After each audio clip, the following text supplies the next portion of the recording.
আসো আসো বাবা, আমার সাথে আসো। আসো আসো, তোমাকে যতগুলো ঘর দেখাইছি আর ওইটাই ফাঁকা আছে, আর এটার ভাড়াও কম আছে। ভাড়া কম? তাহলে তো ভালোই চাচা আমার জন্য। বাবা ভাড়া কম আছে, তার সাথে ঘরে অনেক জিনিস জানাসও আছে, কিন্তু একটু সমস্যা আছে। কেন চাচা, কি সমস্যা আছে? বাবা এই ঘরে একটা ভূত থাকে।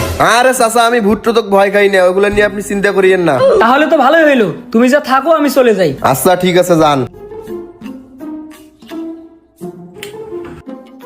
না, ঘরটা পরিষ্কার আছে, তাও একটু ঝাড়ামোছা করতে হবে হালকা পাতলা।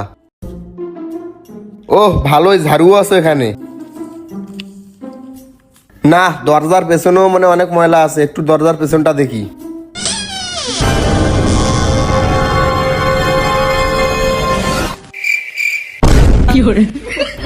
ভালকি ঝাড়ু দে, ভালকি ঝাড়ু দে। ওই যে ওগুলা কি ফেলাইছিস, তোর পায়ের ওইগুলা কি পড়ছে দেখ, ভালকি দেখ, এই পেশে দেখিস দেখ।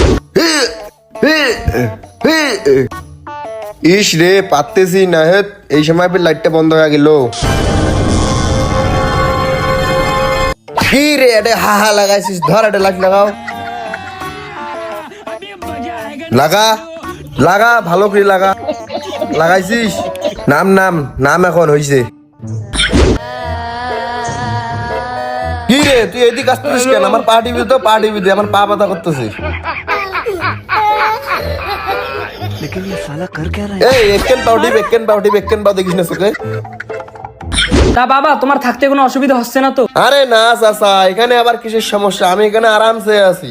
তা বাবা ওই ভূতটা কোনো ঝামেলা করতেছে না তো আবার? চাচা, ভূত?